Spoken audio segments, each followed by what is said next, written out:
En el marco de la primera elección judicial en México, hoy estamos con el magistrado Jaime Alier Campuzano, candidato a ministro de la Suprema Corte de Justicia de la Nación. Muchas gracias por su tiempo, magistrado.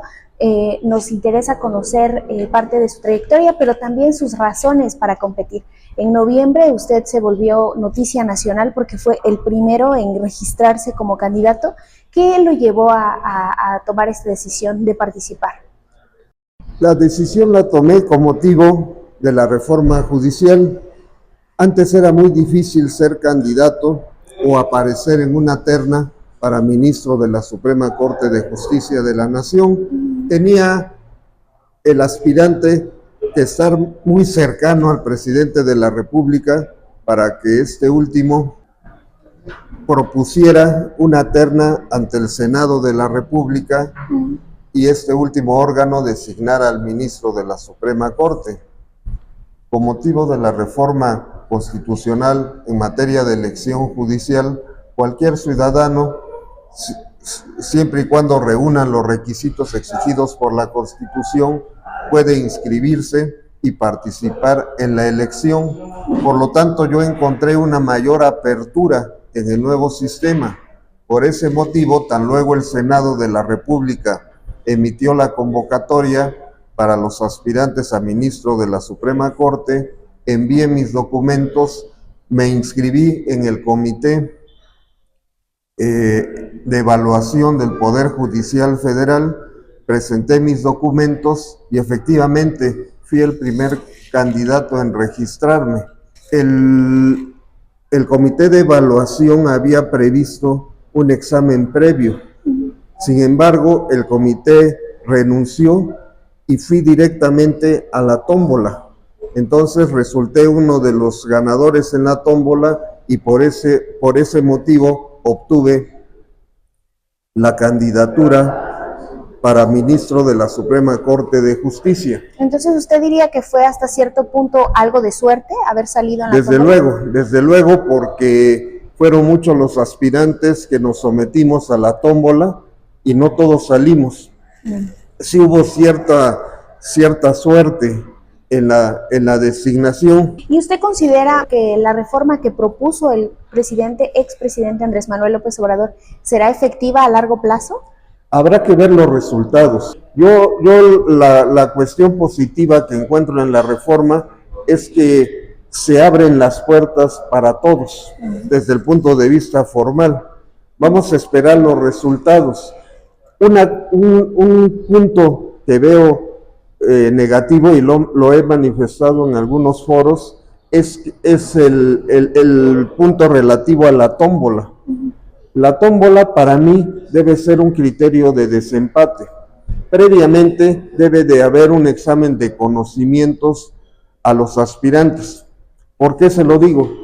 Porque yo tengo 35 años de servicios en el Poder Judicial Federal y hay asuntos que tienen un grado de dificultad alto.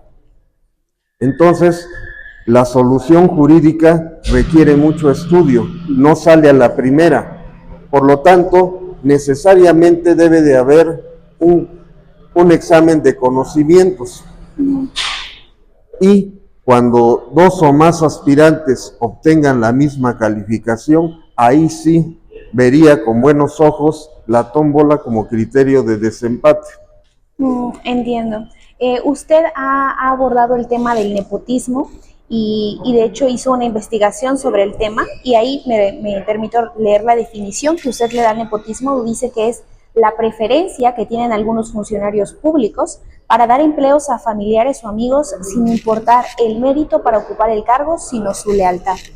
¿Cuál considera que son las principales consecuencias de este tipo de prácticas? ¿Por qué debe evitarse el nepotismo? Sí, es una realidad y no lo digo yo, hay estudios serios al respecto de que hay familias completas dentro del Poder Judicial Federal. El problema que se origina es que gente talentosa es desplazada por personas que no tienen los méritos suficientes. Ese es el problema. Yo precisamente en uno de mis libros lo que propongo es que cada uno de los titulares tenga hasta 3 parientes, nada más. pero que esos parientes demuestren que tienen los méritos necesarios para ocupar el cargo que desempeñan. Yo he tenido de todo. La regla general es que el pariente del titular, pues, se comporta de manera prepotente. Pero también he tenido familiares de titulares que son muy responsables, que cumplen con su trabajo. Por ese motivo, yo busqué una solución equitativa para este problema. Considero que sí deben permitirse que trabajen familiares de los titulares, pero en un número racional, que debe ser el de 3, y que esos 3 parientes acrediten que tienen los conocimientos y la habilidad para desempeñar el puesto que se les otorga. Esa es mi propuesta. En el tema, por ejemplo, del nepotismo en los otros poderes, por ejemplo, el poder ejecutivo, el poder legislativo, ¿cómo combatirlo en esos ámbitos? Pues yo lo hice en función al Poder Judicial Federal, pero cabría hacerlo y es factible trasladar esa solución al Poder Legislativo y al Poder Ejecutivo. Sería la misma solución, un número de parientes que sea racional, que sería el de 3. También es muy escandaloso el nepotismo tanto en el Poder Legislativo como en el Poder Ejecutivo, pero ahí está la solución que propongo. También preguntarle, en su primer discurso que usted ofreció el día del inicio de su campaña, 30 de marzo, usted habló de la justicia social. Así ¿Usted es. se considera un hombre de izquierda? Probablemente porque sí creo en la justicia social, creo en el derecho laboral, es mi especialidad, y el derecho laboral tiene esa naturaleza que va a defender al trabajador que se encuentra en un plano de inferioridad frente al patrón. Entonces a mí siempre me han preocupado los grupos vulnerables, aquellos que en el mundo fáctico se encuentran en un nivel de inferioridad frente a otros. Por ejemplo, tenemos los campesinos, los obreros, los indígenas, la comunidad de la diversidad sexual, entre otros, las madres solteras, etcétera. Entonces, el juzgador debe de procurar proteger a esos grupos vulnerables, actuar de manera oficiosa para que realmente se brinde una justicia social que defienda a esos grupos vulnerables. Si se entiende por socialista esa postura, sí lo soy, no lo voy a negar. Voy a comentar 2 casos donde he aplicado la justicia social.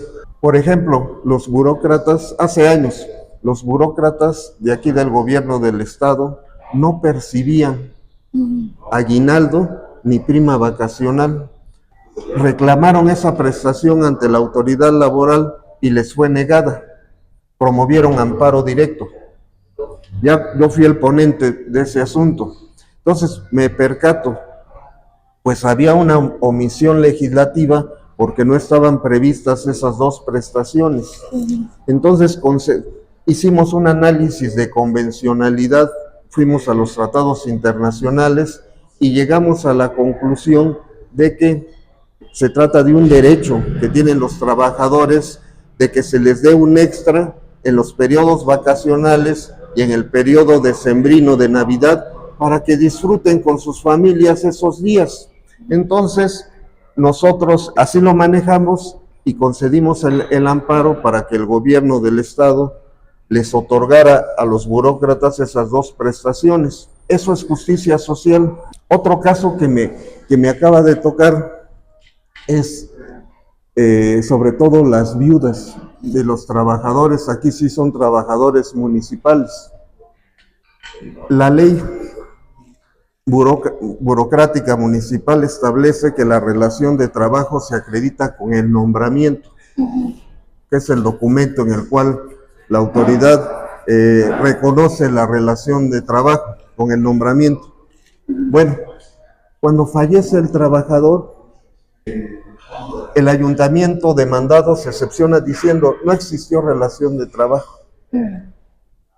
Entonces, la carga de la prueba, al negar la relación de trabajo, se revierte al actor, en este caso la viuda, que tiene que demostrar, exhibir el nombramiento. Mañosamente el ayuntamiento esconde el nombramiento. Entonces, la autoridad laboral, la Junta de Arbitraje para los Trabajadores al servicio del Ayuntamiento de Oaxaca, dicta el laudo y dice: como tú, actora, no me exhibiste el nombramiento del trabajador fallecido, absuelvo, porque no demostraste la relación de trabajo. Entonces viene la viuda, en este caso, mediante un amparo directo, y dice: ¿sabes qué? Pero yo tengo otras pruebas,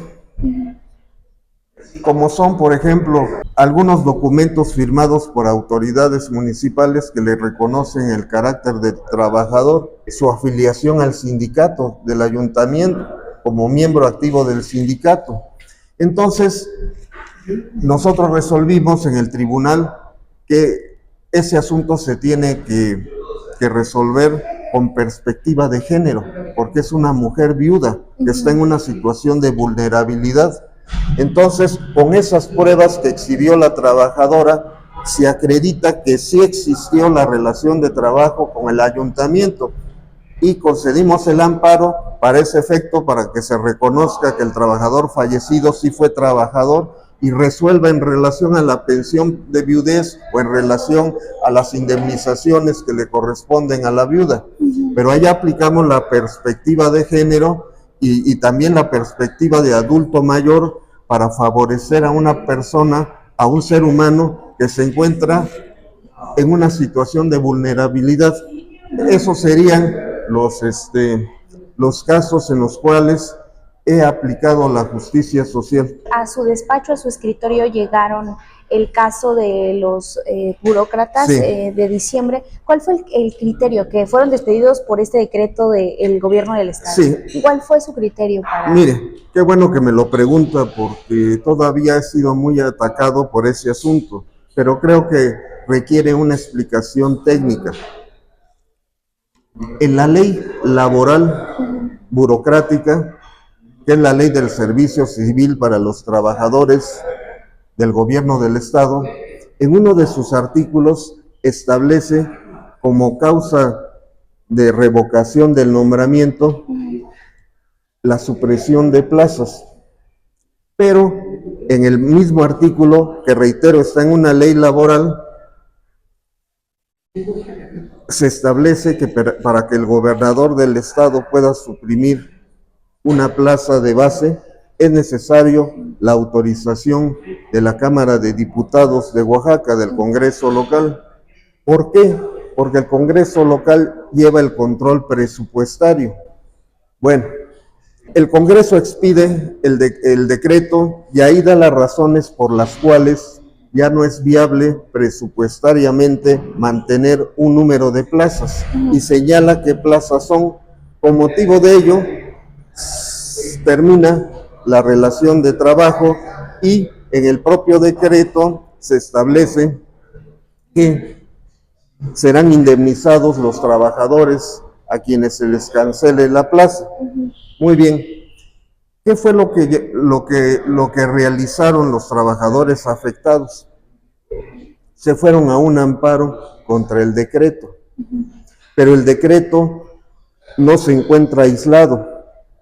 El decreto está vinculado a la revocación del nombramiento prevista en la ley laboral. Presentaron los trabajadores sus demandas de amparo contra el decreto, y la mayoría de jueces desechó la demanda, aduciendo que debió primero agotarse la vía laboral, y una vez de que se dicte el laudo desfavorable a los trabajadores, promover amparo directo, donde pueden plantear la inconstitucionalidad del decreto y del despido. Es decir, en pocas palabras, que se saltaron una instancia. Okay. Eso fue lo que resolvimos. Desgraciadamente, creo que no se entendió el sentido de la sentencia y hubo mucha desinformación al respecto. Pero yo estoy plenamente convencido de lo que resolví, sobre todo porque hay antecedentes. También tuvimos en el mismo tribunal donde laboro un asunto relativo a un trabajador de la Secretaría de Hacienda y Crédito Público que le fue cancelada la plaza por cuestiones presupuestales. Y ahí dijimos en el tribunal que tenía que agotar primero la vía laboral antes del amparo. Entonces, estoy plenamente convencido del criterio que sostuvimos. Y cambiando de tema, en 2018 usted impulsó la protección del patrimonio cultural tangible e intangible Sí. de Oaxaca, específicamente una legislación para sacar de la indefensión jurídica a la Guelaguetza, ¿no? Entonces usted en esto descubre que hay muchas marcas de extranjeros que llevan el nombre de Guelaguetza, Sí. y entonces yo le preguntaría, ¿qué hace falta añadir a las leyes existentes para garantizar la protección de la cultura oaxaqueña? Pues hay una corresponsabilidad entre el gobierno y la sociedad. Tenemos mucho que hacer. Debemos proteger, por ejemplo, los diseños artesanales.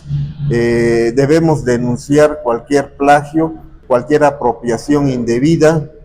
Debemos, en el patrimonio cultural intangible, debemos de llevar un registro, un catálogo de todos esos bienes. Debemos impulsar el registro de la Guelaguetza en la lista de patrimonio cultural inmaterial de la UNESCO. Eso ya logramos que la Guelaguetza tenga una ley. El siguiente paso es la inscripción en la lista de patrimonio cultural inmaterial de la UNESCO. Ahí nos están fallando las autoridades, ha habido mucha pasividad. Por eso yo llamo tanto a la sociedad como al gobierno a que nos pongamos las pilas. Hay mucho por hacer para proteger el patrimonio cultural, tanto material como inmaterial, no solamente de Oaxaca, sino de todo México. Y por último, ¿cuál sería su propuesta como ministro de la Corte para contrarrestar problemas como la gentrificación y la turistificación? Bueno, hay que tener cuidado en esto. Por ejemplo, hay manifestaciones culturales como la Guelaguetza, que a la vez que es la tradición más importante de Oaxaca, también es un producto comercial. Entonces mi propuesta es proteger la autenticidad. No podemos quitarle la característica de comercial a la Guelaguetza, pero sí podemos proteger su autenticidad. Un tema muy importante que desarrollo yo como propuesta de campaña en materia cultural es el principio pro bien cultural. Lo manejo en mis libros y este principio es un criterio interpretativo que no está previsto ni en la Constitución ni en la ley. En caso de llegar a ser ministro de la Corte, es factible que lo pueda manejar a través de la vía jurisprudencial, a través de los criterios. Este principio consiste en que cuando existe alguna duda en la ley, alguna contradicción en la ley, el juzgador debe de resolver siempre a favor del bien cultural. Puedo ponerle unos ejemplos. En materia agraria, la legislación agraria se tiene que subordinar a la legislación en materia de patrimonio cultural. Vamos a suponer que en algún ejido, en alguna comunidad agraria, en los terrenos o en el subsuelo de los terrenos se encuentren vestigios arqueológicos. Ahí debe de tener el control de esos terrenos el Instituto Nacional de Antropología e Historia y debe de hacer una labor de convencimiento con los pobladores para que no afecten esos terrenos, para que no siembren determinados productos, para no afectar esos restos arqueológicos. Entonces, vean un ejemplo cómo se le va a dar prioridad a la cuestión cultural sobre la cuestión agraria. Aquí vamos a ver el caso contrario. Vamos a suponer que en un inmueble declarado como patrimonio cultural, un monumento histórico, por ejemplo, un edificio, hay un incendio y hay personas dentro, y la única posibilidad de salvar a esas personas es rompiendo una puerta original del edificio. En este caso, como el bien supremo del derecho es el ser humano, debe de prevalecer la vida humana sobre el bien cultural, pero son casos excepcionales. Entonces se tiene que derribar la puerta, después se repondrá, pero para salvar vidas humanas. Este es un caso contrario, sí, porque el derecho pro bien cultural debe de tener como límite el respeto a la vida humana, a la dignidad humana. Entonces, esa es una de mis propuestas en materia cultural. En caso de llegar a ser ministro de la Suprema Corte, pues protegeré a través de mis criterios el patrimonio cultural mexicano. Muchas gracias, magistrado.